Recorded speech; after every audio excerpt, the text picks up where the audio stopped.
Assalamualaikum warahmatullahi wabarakatuh. Welcome to my video. Perkenalkan, nama saya Ayu Susila Haniani, peserta LKP Computer Training Center tahun 2021.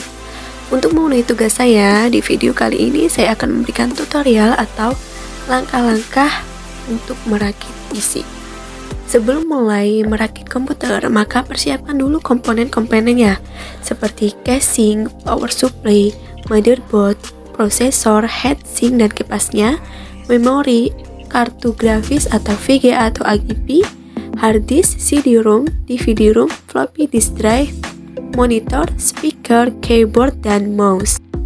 Selain komponen-komponen tersebut, persiapkan juga CD drive dan CD sistem operasi serta software yang diperlukan. Persiapkan pula berbagai alat tangan seperti obeng, tang, dan pinset. Oke, selanjutnya menyiapkan dan mengamati motherboard. Siapkan motherboardnya dan amati bagian-bagiannya dengan seksama. Setelah itu, buka pengunci soket prosesornya. Kemudian, ambil prosesornya. Perhatikan bahwa prosesor mempunyai tanda pada salah satu sudutnya. Dalam hal ini biasanya ditandai dengan lekukan, lubang, atau anak panah. Setelah itu, cocokkan tanda tersebut dengan tanda yang ada pada soket prosesor. Jika kalian melakukan hal tersebut dengan tepat, maka prosesor akan dimasukkan ke soketnya dengan baik dan benar. Kemudian jika sudah, kunci kembali soket tersebut dengan cara menekan tuas ke bawah dan mengaitkan pada pengunci yang ada. Maka prosesor terpasang dengan baik. Selanjutnya, memasang heatsink dan kipas pendingin.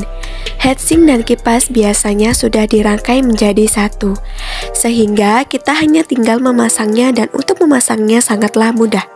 Sebelum memasang, perhatikan posisi kabel daya untuk kipas dengan lokasi konektor dayanya. Cari jarak terpendek agar kabel daya itu tidak bersinggungan dengan kipas. Pasanglah heatsink tersebut dengan cara meletakkannya tepat di atas prosesor. Dan sesuaikan dudukan pendingin pada motherboard yang ada. Selanjutnya, memasang memori. Untuk memasang memori, maka bukalah pengunci slot memori di kedua sisinya pada motherboard. Perhatikan bahwa setiap kuping memori memiliki celah pada sisi bawahnya.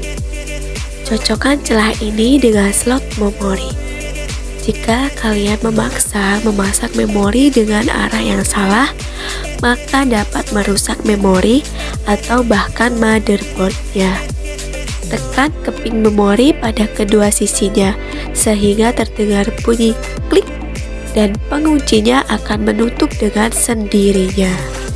Kemudian menyiapkan casing. Siapkan casing yang akan digunakan, letakkan di atas meja atau tempat lain yang dianggap aman. Lepas skrup yang ada pada bagian belakang, kemudian buka panel sampingnya dengan hati-hati.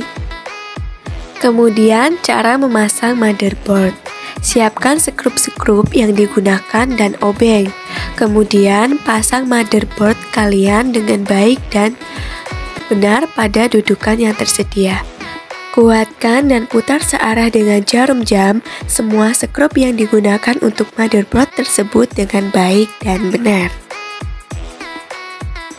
Selanjutnya, memasang hard disk ke casing. Beberapa casing menggunakan sistem bracket yang dapat dilepas untuk memudahkan dalam pemasangan hard disk dan floppy drive.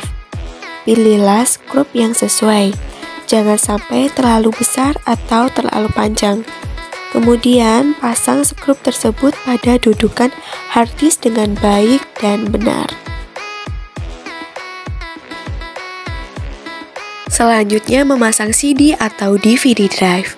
Untuk memasang CD atau DVD drive, biasanya kita perlu melepas panel depan casing terlebih dahulu. Atau tergantung juga jenis dan model casing yang digunakan. Membuka penutup drive yang ada pada panel depan. pasanglah CD atau DVD drive dengan benar. Kemudian menghubungkan kabel-kabel pada motherboard seperti kabel hard disk, kabel DVD drive, kabel konektor, contohnya seperti twist daya, indikator hard disk, indikator daya, tombol reset, dan speaker. Dan jangan lupa juga menghubungkan kabel daya dari power supply ke motherboard, hard disk, VDD, dan CD-ROM. Kemudian sambungkan juga kabel-kabel daya ke hard disk, floppy, dan CD atau DVD. Jika casing kalian menggunakan kipas pendingin, maka hubungkan ke catu daya atau ke motherboard sesuai dengan konektor yang dimiliki.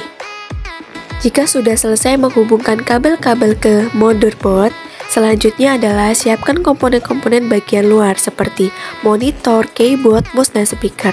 Untuk komponen-komponen ini kita tinggal menyambungkan kabel-kabelnya saja pada terminal yang ditentukan, misalnya keyboard, mouse, speaker, dan lain-lain. Jangan lupa juga untuk kabel-kabel daya, baik untuk bagian casing maupun bagian monitor. Oke teman-teman, cukup sekian video tutorial saya, semoga bermanfaat. Jika ada salah saya mohon maaf. Wassalamualaikum warahmatullahi wabarakatuh.